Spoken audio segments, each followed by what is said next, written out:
In this week's show, we look back at the life and achievements of astronaut Jerry Carr. And as a special treat, we're joined by his former crewmate from the Skylab 4 mission, Ed Gibson. Thanks to all who have been in touch over the last week about episode 1. We do love hearing from you, so don't forget to come and find us on social media at Space and Things 1 on Twitter and at Space and Things Podcast on Facebook and Instagram. But right now, take a breath, relax, and enjoy episode 2 of the Space and Things podcast. Oh my God! Unbelievable, but it is great to done. You're listening to the Space and Things podcast with Emily Carney and Dave Giles. I'm Dave Giles. And I'm Emily Carney, and welcome to episode 2 of our podcast. Welcome indeed. Hopefully welcome back. So Emily, how you doing? How's your week been? It's been actually pretty good. Today is Labor Day in the United States, so I am off today. I'm probably going to go out and do something tonight, maybe celebrate. Of course, I'll be wearing a mask, and I'll be social distancing and all that. What is Labor Day? Sorry for us British people and other nationalities. What is Labor Day? I believe it's like a workers' holiday. Right. Hold on, let me look on Wikipedia real quick. I usually don't trust Wikipedia, but let me look at it to kind of give a better... I'm sure it should have a full definition. It's a federal holiday in the United States on the first Monday in September. It recognizes and honors the American labor movement and the works and contributions of laborers. So today I actually have a day off. So I'm probably just going to go hang out, go out and whatever's open, because a lot of places are actually closed today as well. So I'll probably just go out and, I don't know, maybe have chicken wings. I have no idea. So I'm probably going to go out and celebrate somehow, maybe. I don't know. It'll be cool. That sounds great. But it's been a pretty crazy week with the launch of the podcast. I think it's been really, really good. I've really enjoyed seeing everyone's comments. So a big thank you to everyone who's listened. And especially if you have sent us comments and feedbacks after the episode. Social media and the internet is a pretty odd thing.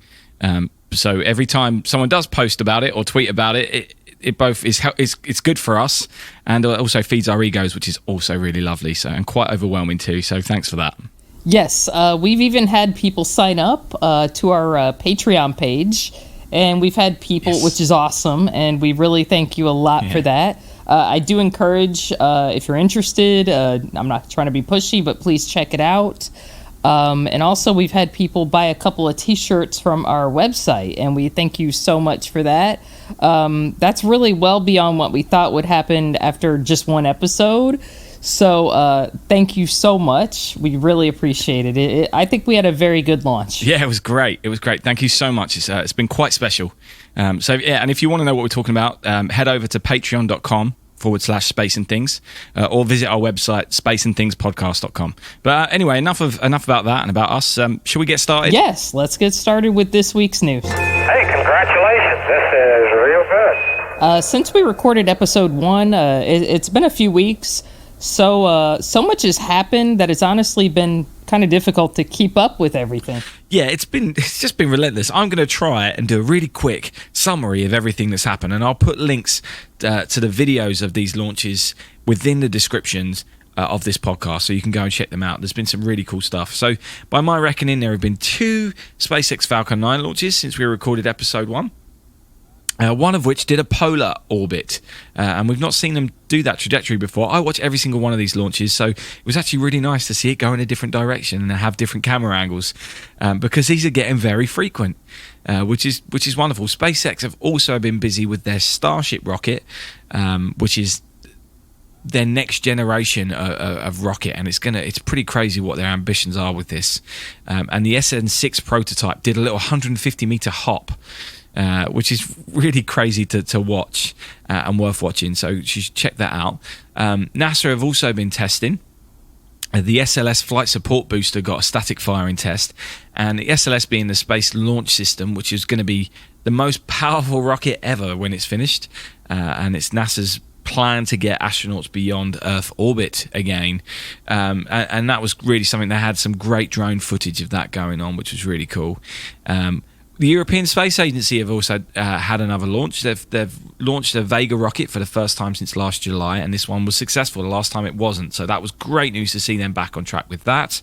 And it put 58 new satellites into orbit. Rocket Lab down in New Zealand, they had a return to launch for their Electron rocket, and again, the last time out, that didn't go so well. So it was good to see them being successful again, and they put their Photon satellite into orbit with that, and that has been sending back some amazing photos, so that's pretty cool.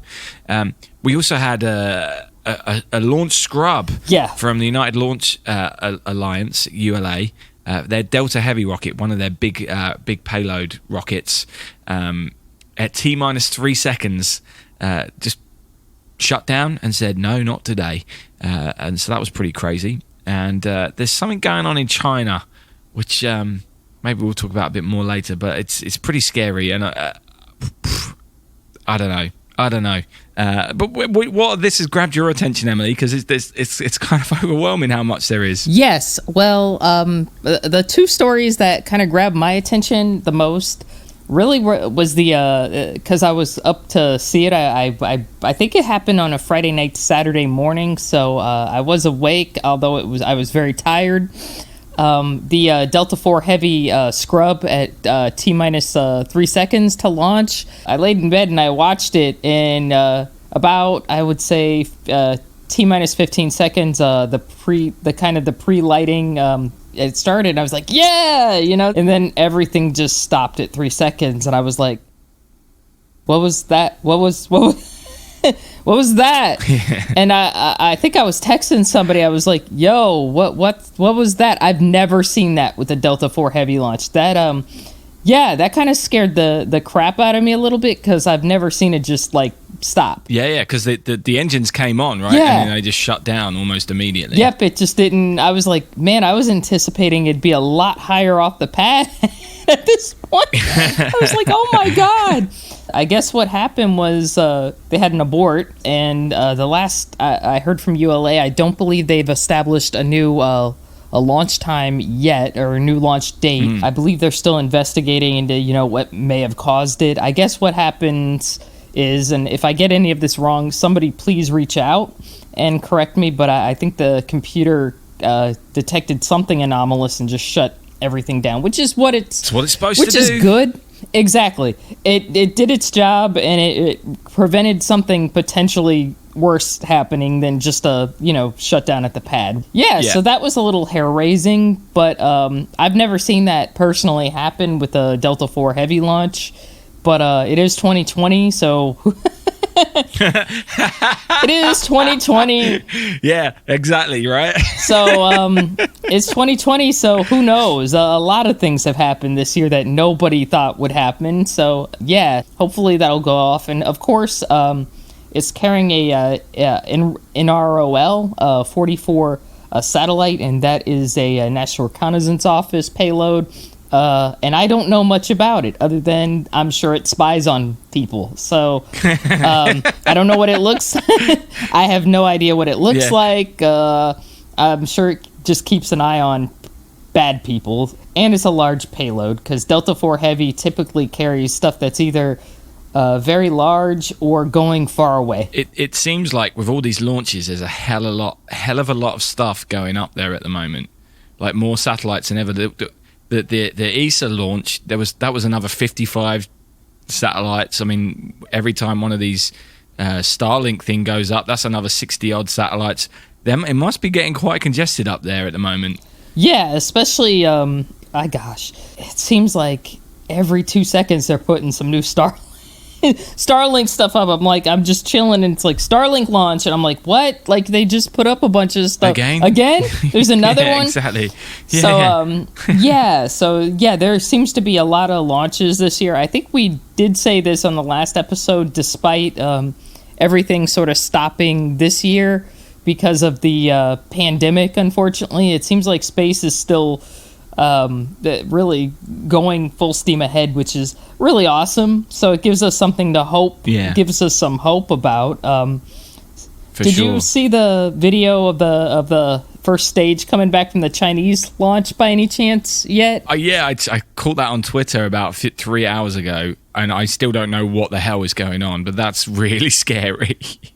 So I don't want to comment too much, because what the hell? And it's, but that's what I mean, I just don't know. It's about all I've got. That's funny. That's all I got. Yeah, it's speculated that they put up a Chinese a space plane, not as big as the shuttle, obviously. Probably more of like the X-37B, which is the United States classified space plane. But the first stage, that footage of it coming back, the orange stuff, the orange smoke, that's really bad stuff. Yeah. You don't want to breathe that in. Yeah, it's far too close to people for my liking. I mean, yeah, it's not good. What you see there is not good. So that was kind of unusual there. I agree. I don't think I like that a lot, but we're not going to get too much into it. I'm trying to think of anything else that's really gained my attention. I'm excited to see the SLS program make some progress. And yeah, for sure. And I was very happy to see Rocket Lab go back to space. I thought that was really cool. I love following them on Twitter, and I think it's really cool that New Zealand has kind of got their own thing going. I think that's really neat. They're pretty much on the edge of the Earth, right? They've only got to push it off. Yeah, they're like, boom. Bop. Yeah, there you go. And they're in. And they're in space. Yeah, right. And they're in space. So, so I don't know why people didn't think to launch from there in the past. I know. And joking aside, we do also have some sad news. We mentioned this in episode 1. I did a little drop in after we recorded it because I didn't want to not acknowledge this event. But unfortunately, we did lose former astronaut Jerry Carr. Gerald Carr. He was 88 years old. He was the commander of the final Skylab mission back in 1973-74. And I think it's appropriate, therefore, that we spend the rest of this episode talking about him and that mission and paying tribute to him. Hey, I can see the comet. Yeah, look it, right out there. See it? Okay, I can see the tail behind. Holy cow, yeah. Hey, turn the lights off, Bill. Oh, yeah, beautiful. About 2 weeks ago, we lost Colonel Gerald Paul Carr. Many of you probably don't know who he is or what he did, but today I'm hoping to pay tribute to him, and I'm going to hope that you all will learn a little more about his life and career. Jerry Carr was the commander of what I think, I'm a little biased because I'm a Skylab freak. He was the commander of Skylab 4, which was the last Skylab mission, and it was the longest mission. It was 84 days long, and he had 2 crewmates. He had pilot Bill Pogue, and he had science pilot. He definitely wasn't silent. Science pilot Ed Gibson. To provide some refreshment for this episode, last night I actually watched it's a very short film. It's a NASA film from like 1974, so it's got kind of a lot of cheesy 70s music, but there's this great film called Skylab 4, The Last Manned Mission, and of course it says manned because it was 1974, and unfortunately at the time there were no women in space flight as far as being astronauts, so that's why it's called that. The thing that I get the most from this film, and just reading about Jerry Carr, in front of me I have this great book that is written by David Shaler. He is one of the big-time space historians, and he's written a ton of books about a lot of different subjects, but he's written a really good book about Skylab. And he also did this biography of Carr that's called Around the World in 84 Days, and I suggest if you can hunt it down, you should get it. Between that movie and this book and other things I've read, one big takeaway I've gotten about Skylab 4 is how much fun those guys had in space. If you look at a lot of the film, they're doing aerobatics in the orbital workshop, and they're smiling, and they're just. It seemed like. I mentioned this in the first episode, and I am so sorry that I'm mentioning it again, but I feel like the mission is kind of overshadowed by kind of fake, stories dogging them. I don't want to say that word, but I feel like the actual mission itself is really dogged by things that were kind of blown out of proportion about them having kind of workflow issues. Really what happened was, they had too much on their schedule. Mission planners gave them too much because they were the last guys out of the gate. They were the last Skylab mission, and that really was the last opportunity they were going to have for that kind of space flight for decades. I mean, really, because if you look at space history, the next long-duration flight flown by a U.S. astronaut wasn't flown to the mid-90s. So Skylab 4 was basically it for a very long time. And as a result, they got pretty much all the experiments. They got overloaded. That's really not a good way to work, really, for anybody. I mean, if you're at any job, if you're overloaded, you're going to make mistakes, and you're going to get worn out and burned out really quick, which isn't good. Imagine if you're in the same cabin for 3 months as well at the same time as having all this workload. Although you're looking out at the world going by your window, you're in the same, essentially, tiny tube with the same guys for 3 months. That's tough. That's tough in itself. Just that as a mental exercise.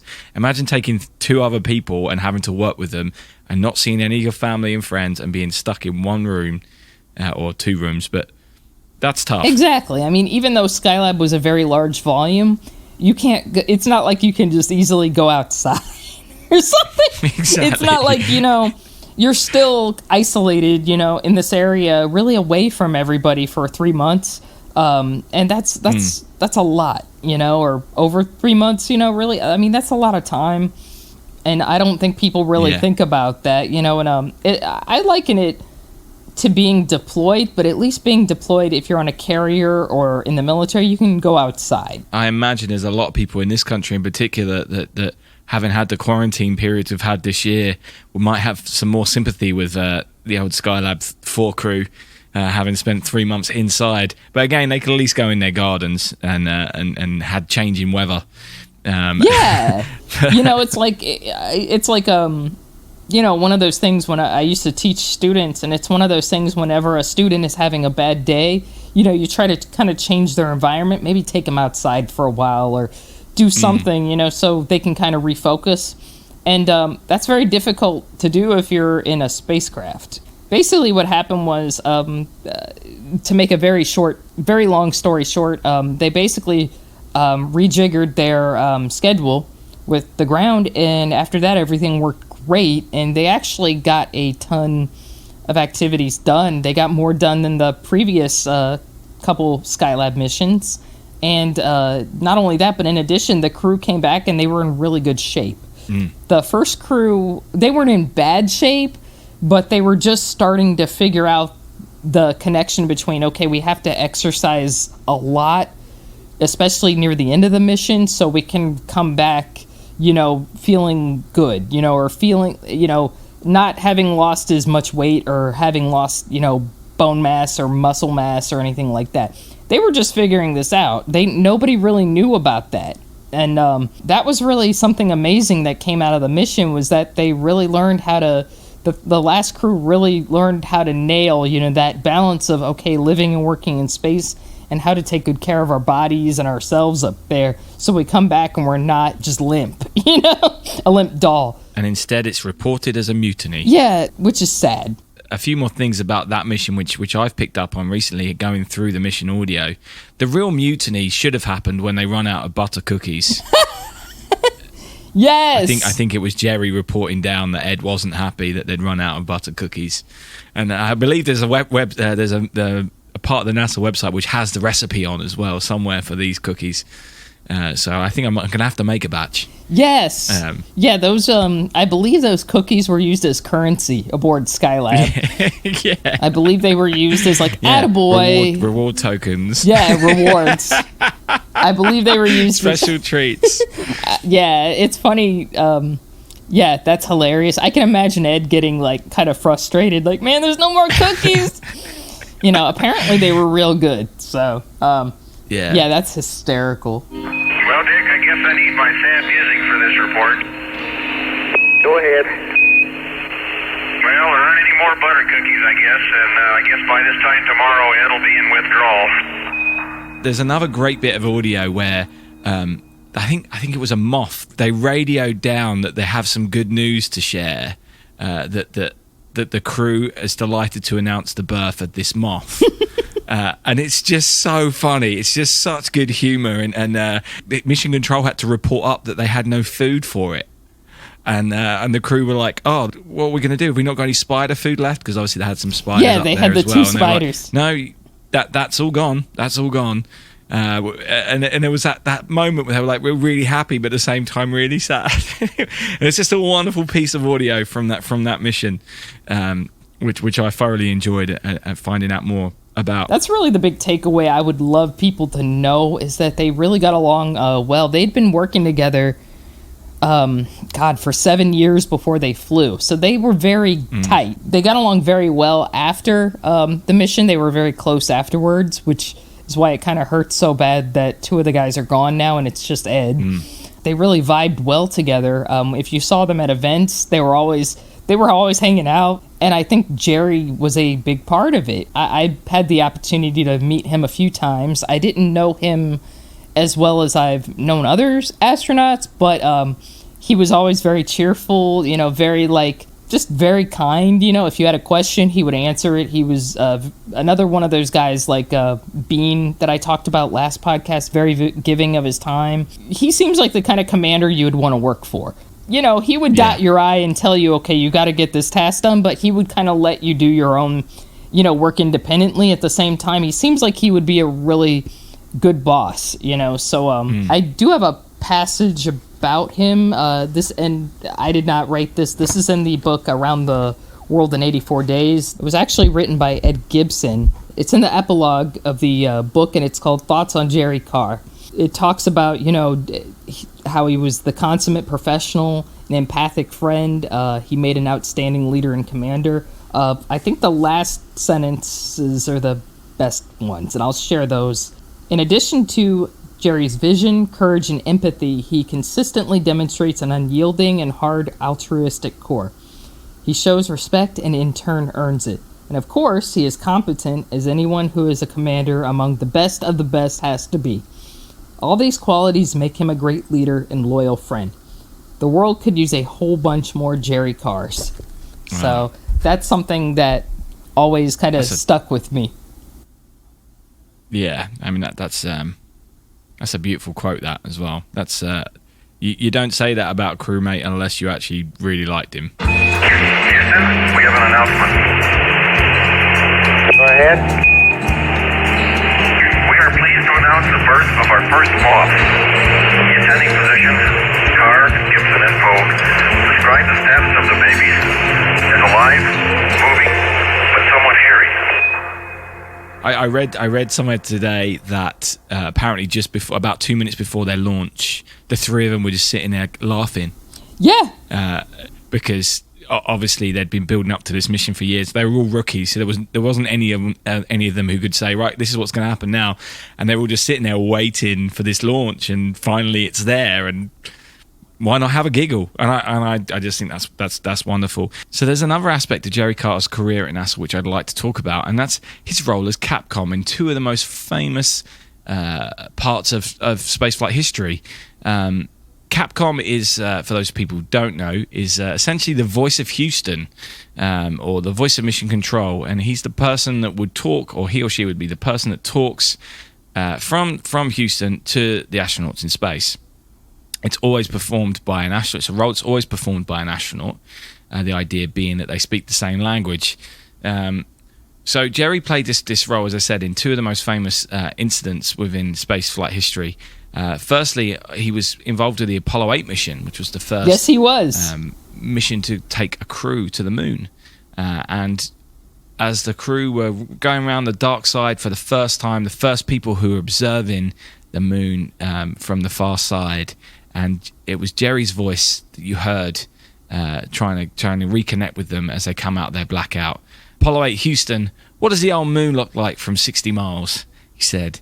And I like that. The old moon. Mike Collins has talked about being Capcom, and he was one of the other Capcoms for the Apollo 8 mission. And he actually was the person that told them they had to go for TLI, or translunar injection, the rocket burn that would put them on course for the moon and be the first people to leave the Earth, essentially. And he said that it was one of those things where afterwards he realized that he should have said something more profound rather than "you all go for TLI." It's the first time anyone was ever going to do this, and that was all he could say. And yet there was Jerry Carr with his "what does the old moon look like from 60 miles?" And I like that. I thought that's a special moment. And also he was Capcom for the Apollo 12 launch. Yes, he was. Which is famous for being struck by lightning, the second moon landing, and it nearly didn't happen because they got struck by lightning. So he was the voice that you hear telling Pete Conrad, try SEE to AUX, try SEE to AUX. That's a pretty famous bit of audio. And the Capcom is one of those roles which often will get forgotten about, and you don't think about who it is the person that's making those calls up. But they're often really famous. So, for example, as the Apollo 11, one of the most famous bits of audio ever, as Apollo 11 landed on the moon, and Neil said, "Tranquility Base here, the Eagle has landed." The next voice you hear was Charlie Duke, who said, "We copy you down, Tranquility. You got a whole bunch of guys about to turn blue here." Now, we've all heard that audio. Loads of people have heard that audio, and that will be played throughout history. And most people won't be aware that was a guy called Charlie Duke who then landed on the moon on Apollo 16. And exactly. So Capcom is one of my favorite roles, and I always pay attention to who was the Capcom and all these missions. And Jerry got some pretty good jobs on that one. Exactly. So I just wanted to bring that up. Yeah. But back to Skylab. Within that video you posted, that you said the movie you shared, there's some great moments in that. You're right; they look like they were having a great time. Yeah, they were having a great time. The bit time. where Jerry's spinning around Ed as he's trying to get into his spacesuit. It's just hilarious. Ed looks like a doll. I was like, what? Yeah, he looks like a doll baby so or something. funny. I was like, oh my god! You could tell they felt very at ease with each other, and they really got along well. And I think that kind of gets, and they were having fun. I just feel like. At the expense of like sensationalism, that stuff has kind of gotten lost to history, unfortunately. And I really hope, if anybody walks away from this podcast with something, useful, that they know, wow, this was a very, pioneering mission, and those guys actually had a lot of fun, and they did a great job up there. Those guys were all very professional, and Jerry Carr was the head of all of them on that mission, and he did a fantastic job. And had he not worked as well, and they not worked as well as a crew together, it probably would have affected the our endeavors in space nowadays. Am I right in saying that after he left NASA, the company he set up was pretty instrumental in developing long duration spaceflight? You are correct. He did. Okay. He started his own company. I'm not sure if I'm saying it correct. I want to say it was called Camus, CAMUS Inc. Incorporated. I could be saying it wrong. If I am, I really apologize. But that company had, I want to say, like a contract with Boeing to work on the ISS. So he did contribute to the International Space Station big time. So even when he got back, he was still contributing and taking those lessons that he learned. Absolutely, yeah. And because those guys, the 9 Skylab astronauts, were really it as far as, they were the only Americans who really understood what it was like to work and live on a space station. So during the development of the ISS, those guys were huge in, kind of consulting and giving advice to, okay, this is what it's really like up there. Of course. So here's one. While we've been recording this, we've actually received a phone call from Dr. Ed Gibson, the science pilot from that final Skylab mission. This was a real special moment for me. I've never had the opportunity to speak to one of the Apollo era astronauts before, so I was quite excited. So coming up next is our little interview with. We didn't have him for long, but I hope you enjoy this. Ed, I'm not sure how I'm going to break this to you, but we really don't have any plans to feed them. Don't we even have any old spider food left over? At this point, we're not sure whether you owe us cigars or we owe you cigars. Ed, can you hear us? Yeah, I'm here. Okay. Can you hear me? I can hear you great. You sound awesome. Hello, Ed. Thanks very much for joining us. We've just been talking about Jerry and your mission, and we wondered if you had anything you'd like to add or anything you'd like to say about Jerry. What have you done so far? What's the scope of what you've been talking about? Just the mission? We talked about you guys seemed to get along so well, and you guys had so much fun up there. And I was just saying, we hope that's the takeaway people get from this mission. And it seems like you guys work really well together. Well, there's one thing we said: if you have a common enemy, you tend to bond together. No control on that enemy. That's funny. But you guys, do you have any impressions, you'd like to share of Jerry Carr, just, either from that time or just even, as just a human being in general? Oh, yeah. Well, Jerry was a very dedicated guy, and he had a very strong set of principles, and he very rarely deviated from those things. That's to be admired. He got frustrated sometimes, as we all did, especially during that mission with what was going on with the ground being very demanding and not quite understanding the situation that they had put us into. But we worked together with Bill, and were able to get together. And Jerry was smart enough to know that things needed some repair work. So he eventually got ground control to have a session with us, try to work out all our problems. And that we did that in two different sessions. And after that, things went much more smoothly once we understood what the problems were of each other. And it was Jerry's leadership that made that happen. All right. I do have a question. I was reading in the book Around the World in 84 Days, the biography about Jerry Carr, that when you guys first attempted to dock the Skylab, it didn't quite work as planned. Was there anything you said under your breath to Jerry during that time? I think I was making some remark about Marines not always being strong or something like that. He went into the dock and he bounced out because he didn't go in with enough force, enough energy. So I think I couldn't resist, and I made some comment about just the Marine Corps. I don't know, something. Then he pulled this chain about he was an ex-Marine, if there is such a thing. And so why did we not just go put a hole in the spacecraft when we docked? That is hilarious. One question from me. It's a bit of a curveball, but do you know where your spacesuit is? Oh, no, I don't. The Smithsonian have it listed on loan or in storage. I did it one time, but I just forgot where. I'm obsessed with the spacesuits, so I've been trying to hunt them down, and I haven't been able to find yours yet. So that's a question I wanted to ask. No, I don't. I did it one time, but you never have an occasion to link up with it again. How long ago is this? That was in. I gotta think. When did we come back down? 74. So that's a long time ago. Yeah. 46 years ago. Bet it feels like yesterday. I'm getting to be that age, so it doesn't. Now everything is like relative to me. Like it's not that long ago. Yeah, I know. I can't remember what I did yesterday. More or less 46 years ago. I know. Yeah, I'm getting to that point myself. Like I don't even remember what happened yesterday. I think the power was out yesterday. Yeah, that's what happened yesterday. The power was out at my house all day long. Yeah. So we don't want to keep you for too long on Labor Day, but before you go, we would both like to send our condolences to you for your loss, and we're wondering if you had any final thoughts about Jerry which you would like people listening to take away from this.